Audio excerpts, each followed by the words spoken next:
Hello, good morning, good afternoon, or good evening po sa inyong lahat kung ano man po yung oras nyo dyan. Muli po ay tayo po ay mag-aaral ng basic doctrines, yung mga, ito po ay basic kaya dapat malaman natin as followers of Christ o bilang mananampalataya ng ating Panginoong Jesus. So, pasensya na po kaya ako po ay day off kaya nakapag-vlog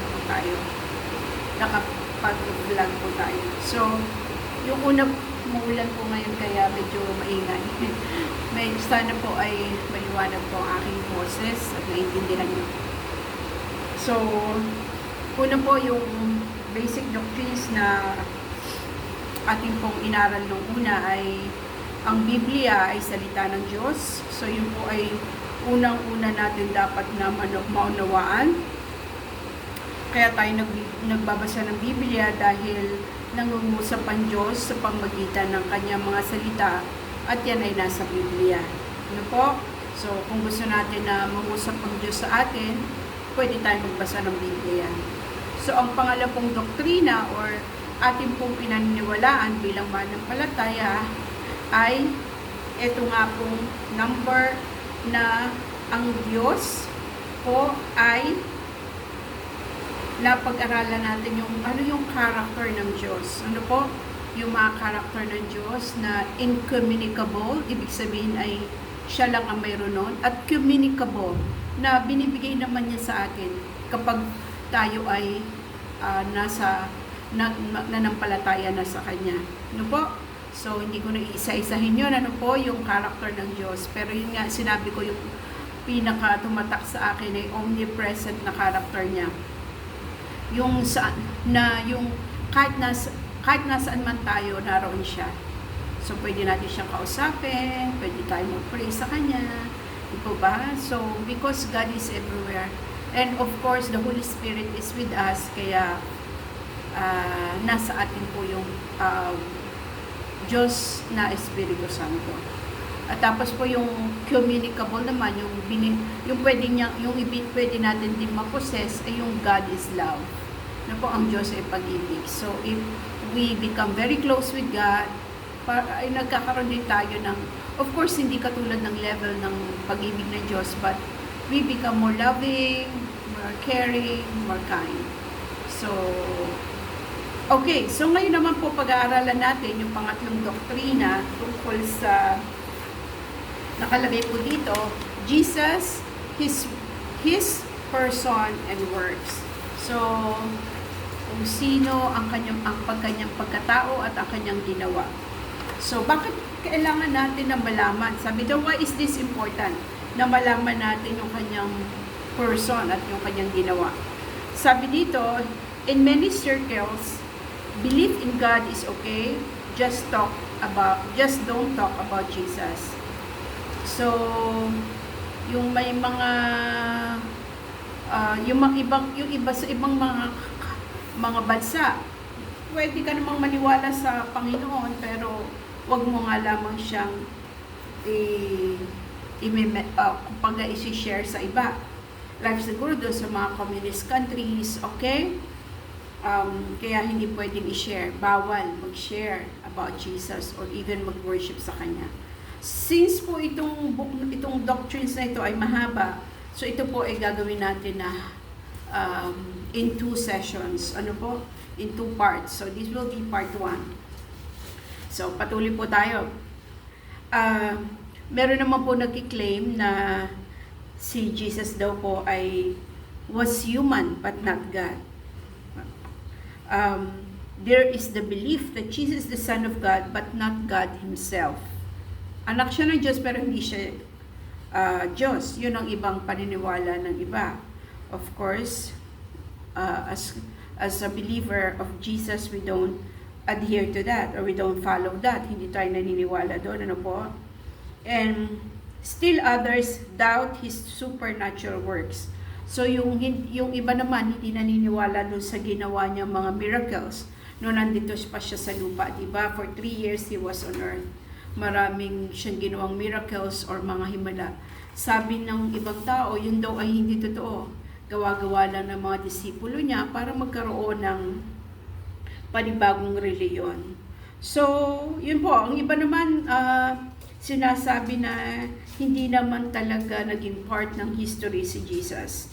There are those who say that when looking at the historical Jesus, what the Bible tells about him isn't true. So, yun, hindi naniniwala sa nasa history si Jesus. Okay, so even among Christians, kahit po sa mga mananampalataya, meron din silang misunderstanding about being God and man. Parang hindi nila ma-reconcile paano si Jesus magiging Diyos at tao. Many people still have misconception about this. Pero nga, since we believe that the Bible is the Word of God, yung salita ng Diyos, the Bible clearly says that He is God, that Jesus is God.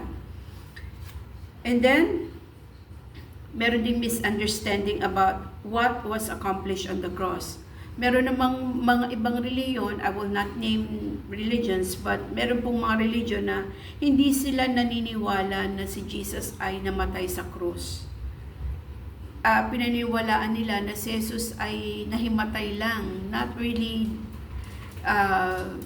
namatay. Kumbaga parang dahil sa sobrang pasakit na naramdaman niya, nahimatay siya. Kumbaga kasi di ba may resurrection, he was able to strengthen himself after a couple of days and push the stone and escape from the Roman guard. So hindi sila niniwala na si Jesus ay nabuhay after 3 days, di ba? Itong religion na to, itong mga religions na to, at sinasabi nila na si Jesus daw ang nag-alis ng bato para makatakas siya sa mga tao na nag-guard ng kanyang tomb o ng kanyang libingan. So these are the beliefs about God. Kaya importante na malaman natin sino ba si Jesus bilang tao at sino ba siya, ano ba yung ginawa niya. So that's why it's important, very important talaga. So as a believer, meron din po tayong statement of faith about Jesus Christ. So, di ba, yung ating paniniwalaan na pananampalataya. Una, naniwala tayo na si Jesus na ang Bible ay salita ng Diyos. Pangalawa, na ang God ay mayroong mga character na Kanya lamang. At may iba pang mga character na pwede niya i-impart sa atin. And this third statement of faith, yung ating pinaniniwala ang pananampalataya ito. We believe that Jesus Christ in the flesh was both God and man, and that He was conceived by the Holy Spirit and born of a virgin. He lives in a sinless life. He was crucified and He died to pay the penalty of death for our sins. Okay, later He ascended to the Father's right hand, where He is the head of the church for believers. And He was raised from the dead on the third day. So, yun po yung ating third statement of faith. We believe that Jesus is God, is the Son of God. He is both God and man. In the flesh was both God and man. Nung nandito siya sa lupa, for 3 years, He was both God and man. He was born of a virgin, which is Mary, right? And He lived a sinless life. And He was crucified and He died para bayaran yung ating mga kasalanan. But on the third day, He was raised to life. And we believe that He will come again. So yun po yung ating statement of faith. Na dapat po ay statement of faith natin din ng lahat sa atin. If we want to have eternal life or buhay na walang hanggan. So, yun po So yun po yung statement of faith natin. So, let's proceed now to the person Jesus, His humanity, yung kanyang pagkatao. So, mag-proceed po tayo doon. So, una, Jesus was born of a virgin. Ayon po sa Isaiah 7:14, therefore, the Lord Himself will give you a sign. Behold, a virgin will be with child and bear a son, and she will call his name Emmanuel. This prophecy was given at a time it was partially fulfilled through a different person. The word virgin can mean a single person, not just someone who has had not sexual relationship with a man. Isaiah gave this prophecy to a king, but the real fulfillment of this prophecy came 600 years later in the life of Jesus. So yun po yung ating paniwalaan, no? Jesus was born of a virgin at ang kanyang human mother ay si Mary. So, but Mary was a virgin then. Okay, that's why, yun nga po yung pinapisi po yan parang yung pag in the Old Testament sinabi na in the future there will be a Messiah that will be born by a virgin woman, and that is Mary. He was parang malapit na siyang ikasal nun kay Joseph, but you know, the Holy Spirit talked to her, so that will be another story, but anyway, so Jesus was born of a virgin, okay, and that is the fulfillment ng prophecy ni Prophet Isaiah. So ano pa yung kanyang character bilang tao, no, when he was human? So ibig sabihin, when he was human, he has a mother, a biological mother in the person of Mary. But Mary was a virgin because he was born of the Holy Spirit. Okay, so, but then it's another story. So ano po ba yung kanya pong mga character bilang tao? He was human with intellect and with emotions. Sandali lang po at medyo mainit. Ano ko po yung aking fan.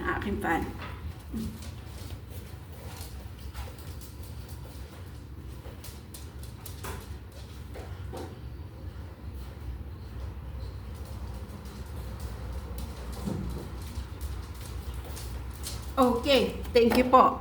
So, patuloy po tayo. So, he was human with intellect, will, and emotions.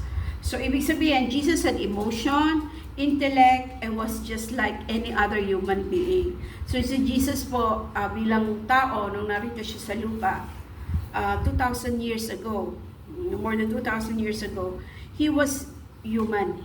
Meron siyang, ibig sabihin, may mental ability siya, meron siyang emosyon, katulad din natin na tao. Okay? So, because in Luke 2:5-2, it says, and Jesus kept increasing in wisdom and stature and in favor with God and men. So, ibig sabihin, si Jesus ay patuloy na natuto when he was here on earth. Sa mga karunungan, stature, maybe yung kanyang physical na ability, maybe tumangkad siya, or maybe gain weight, mga ganyan po. And so, ayun nga po yung sinasabi dito. He grew in intellect and wisdom. Remember a time when his parents went to a festival in Jerusalem? Diba? Nung nagpunta sa festival, ang kanyang mga parents, and Jesus was there. They found him at the temple.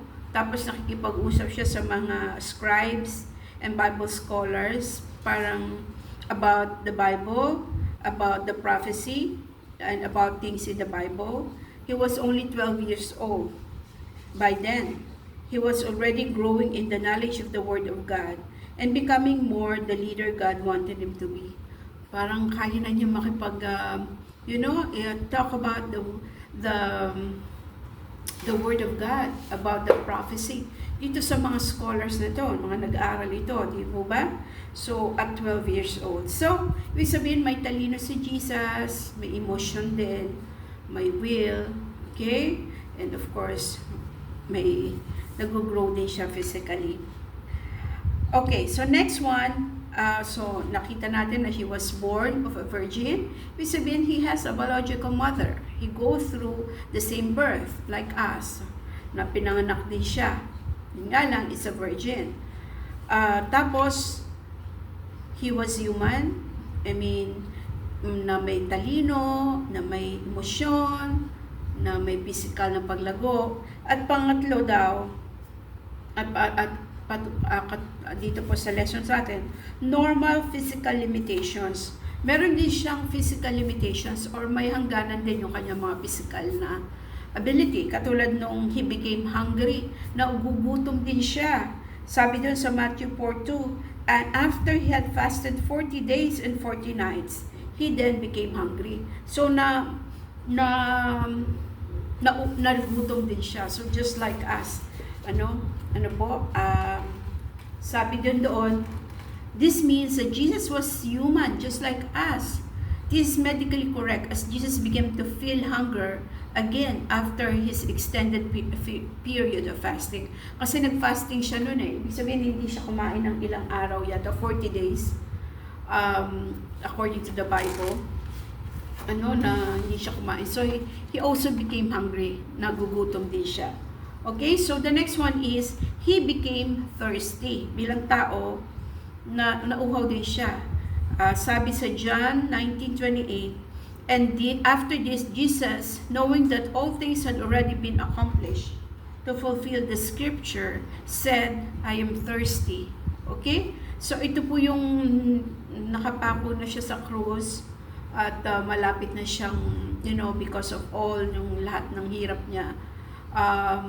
Nagbuwas siya ng cross and everything, nauhaw siya, I am thirsty. So Jesus had physical needs just like all of us, lahat po. Siya ay may physical na pangailangan din, katulad natin. At meron din siyang mga limitations. Sabi sa Matthew 24:36, but of that day and hour no one knows, not even the angels of heaven, not the Son, but the Father alone. Even siya, hindi niya alam, sabi doon, only the Father knows. So, meron din siyang physical limitations nung nandito siya sa lupa. Okay? So, sabi niyo, Jesus was not omniscient when he was in his human form. In terms of his knowledge, he had limitations. So, nung nandito sa lupa siya ay hindi omniscient. Diba? We talk of God's character as being omniscient. It means all-powerful, di ba? Yung kaya niyang gawin ang lahat. He can do all things. Hindi siya ganun when he was in human form. Kahit yung kanyang knowledge ay may limitations din when he was in human form. Kahit yung ating brain, di ba, has a finite capacity lamang sa mga information. We cannot know everything. When Jesus chose to become human, he accepted the limitations that he had as a human being, that he wouldn't know everything. Clearly, there were certain things he could be prophetic about, but there were many other things that he didn't know. So, nung siya ay pinadala dito, nung siya ay nagkatawang lupa, marami siyang limitations, even the knowledge. Kasi nga, he came here just like human as us. Okay? So, yun po, yung kanyang mga limitations as humans. So, punta naman tayo yung kanyang life, the life of Christ, nung nandito siya. Sabi dito, sinless. Although he faced temptations, he didn't sin. Diba?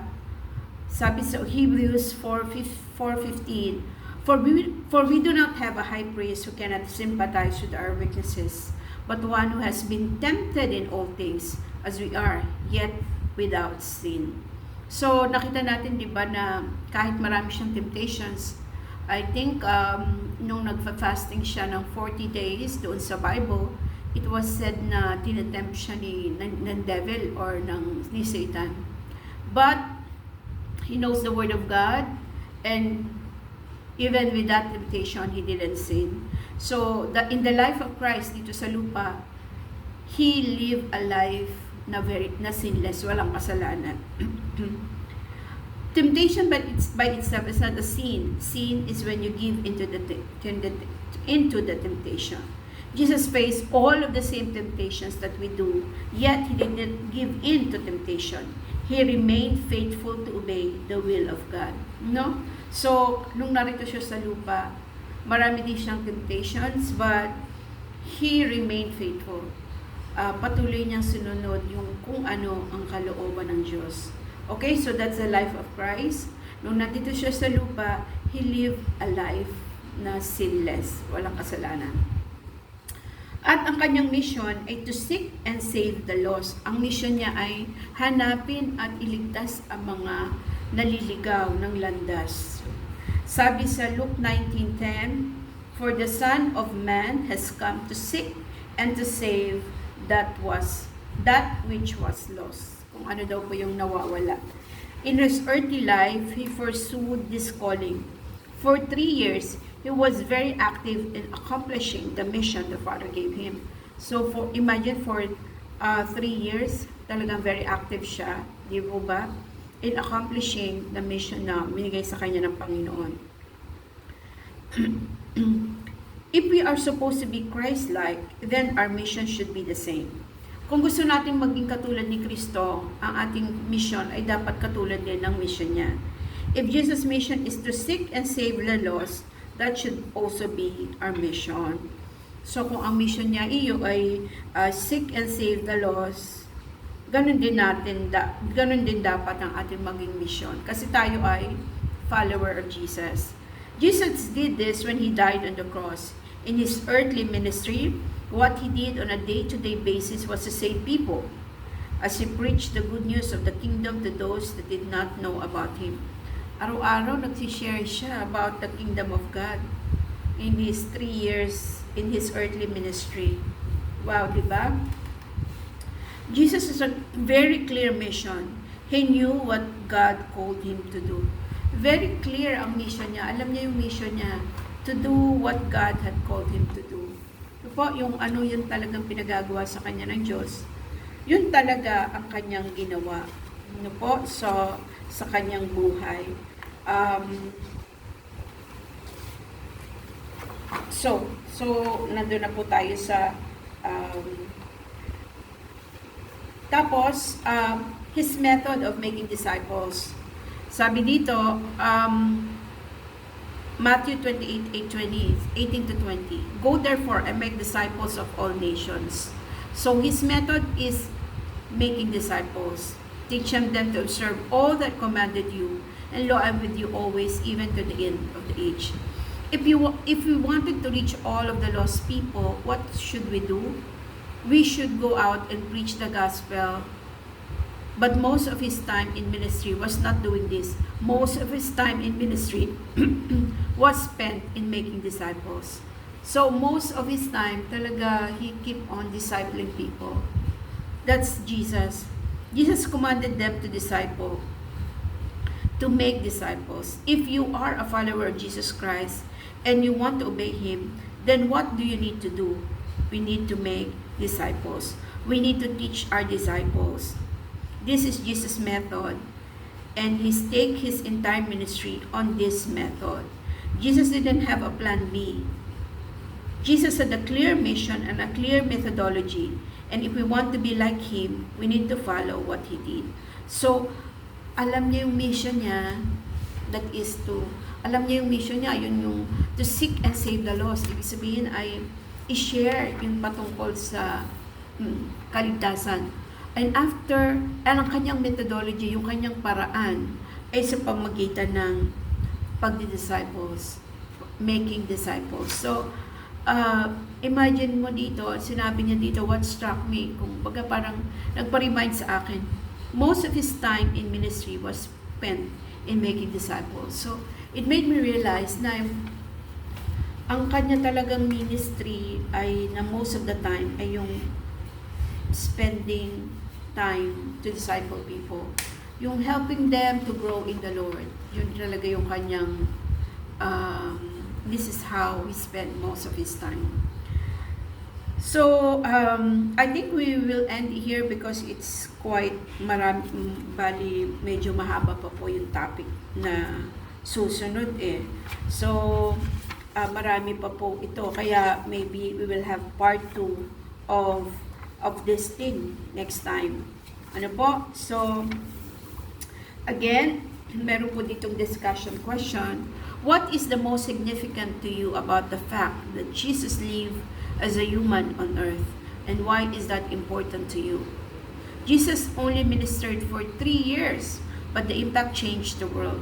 Why was discipleship his method to fulfill his mission?